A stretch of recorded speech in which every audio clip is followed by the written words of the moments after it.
प्रभु जीशु ख्रीष्ट अति बहुमूल्य नाम संपर्क इंडिया द्वारा प्रस्तुत कार्यक्रम नुआ सकाल आशार आज अध्याय में आपण मान स्वागत जनाए।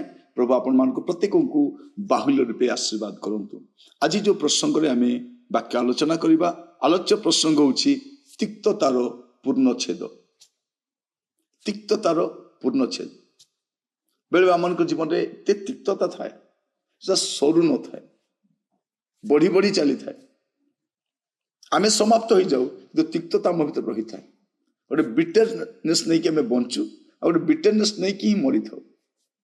किंतु आज मुझे कहवाई चाहे प्रभु जीशु ख्रीष्ट शिखाती तिक्ततार पूर्णछेद होगा दरकार। मस्त खोलंतु लूक लिखित सुसमाचार तार 23 अध्याय तार 34 पद। से जीशु कहले, पिता एमान को क्षमा करो, कारण एमाने कौन करुछंती ता जानती नहीं। आउ सेमाने तांकर वस्त्र सबू भाग करबा निमंते गुली बांट कले। कौन लिखा जाउछि जे प्रभु जीशु ख्रीष्ट को सेमाने तिरस्कार करिसंती, अपमान करिसंती, प्रहार करिसंती, तांको विरुद्ध में मंद अभियोग आनिसंती, तांकर दाढ़ी उपाड़िसंती, मुहरे विधा मारिसंती, छेप पकाइसंती, प्रहार करिसंती, करड़ारे प्रहार करिसंती, राजरास्ता घोषाड़ी काढ़िसंती। ए सबु भितरे प्रभु जीशु कौन करुछंती? क्षमा करुछंती।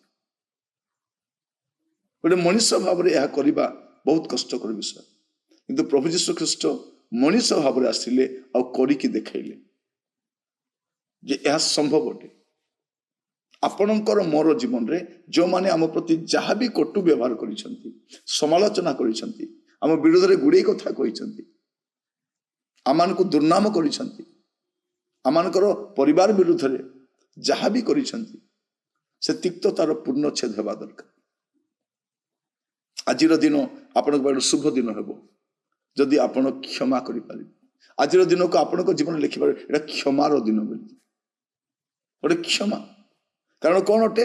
तिक्ततार पूर्णछेद होगा दरकार। लोक माने जानी जानी क्षति करती बा अजनातर क्षति करती, क्षति तो करती, किंतु आपणकर कर्तव्य कौन? मोर कर्तव्य कौन? जे आमे समान को क्षमा देवा, तिक्तता को परित्याग करवा।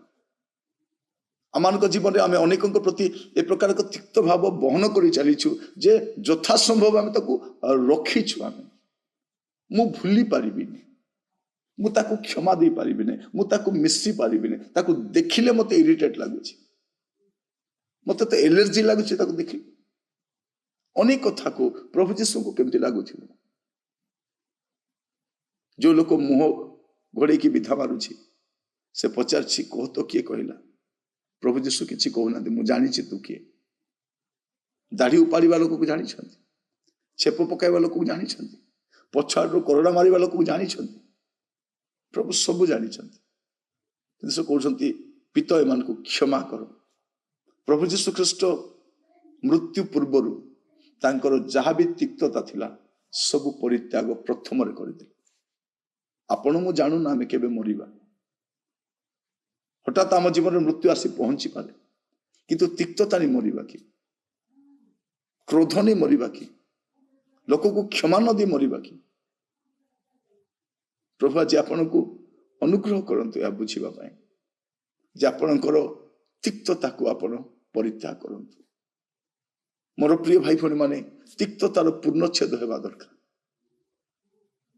आज मु प्रभु को दास भाव में आपण मानकु गुहारी करिबा पई चाहे जदि आपणक जीवन रे काहारी प्रति तिक्तता रही ताहा परित्याग करंतु। तिक्ततार पूर्णच्छेद हेबा दरकार। आमने अनेके अन्य माने आम प्रति जहा करिसंती जो कटु व्यवहार करिसंती ता हमें भूली पारु ना। आमे तो कहूछ मु तो भूली पारिबि नै मु केमिति क्षमा देबी। आपण देखिबे आमे जीसु ठारो कोन शिखिछु ताहेले स्तिफान को कथा देखिबे से बहुत बड़ प्रेरित शिष्य नथिले बहुत बड़ प्रचारक नथिले मंडल साधारण दायित्व दिया जाइथिला किंतु तांकर साक्ष्य देखो मरिबा पूर्व प्रेरित 7 पूर्व 59 और 60 पद जेतेले से माने स्तिफान को पत्थर फोपाड़ी मारुथिले सेतेले से प्रार्थना करी कहिले हे प्रभु जीशु मो आत्मा ग्रहण करो। पुणी से आंठई पड़ी उच्च स्वर डाकी कहिले हे प्रभु एई पाप एमान विरुद्ध रे गणना करो नाही। से यह कही महानिद्रा प्राप्त हेले। से कौन कहते हे प्रभु ए पाप एमान विरुद्ध रे गणना करो नाही। से यह कही से मृत्यु भोग कर। तिक्तता पूर्णच्छेद होगा दरकार।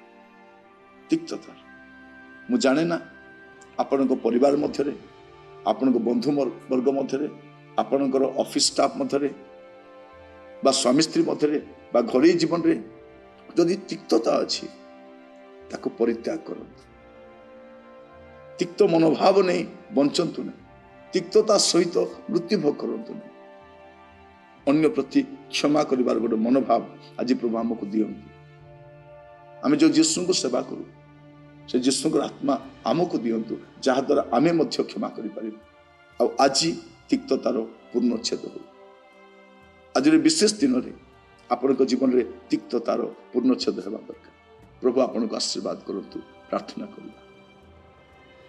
अनुग्रहकारी पिता परमेश्वर आमान को मध्य अनेक प्रभु अनेक को आम क्षमा दे पारु ना। आम भीतर गोटे तिक्त मनोभाव रही आसी प्रभु आमान को आपन दया करंतु।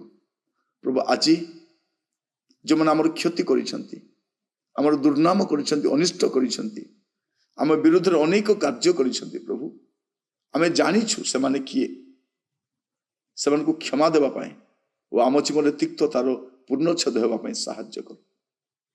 प्रार्थना शुणी धन्यवाद दिए।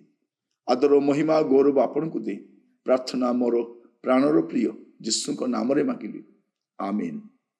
प्रभु आपण मान प्रत्येक को बाहुल्य रूपे आशीर्वाद करंतु। समस्त को नमस्कार। प्रभु अनुग्रह कले परवर्ती अध्याय जड़ित हेबा विदाय दियंतु। प्रभु आपण मान सहित रही अपना महिमा प्रकाश करंतु। धन्यवाद।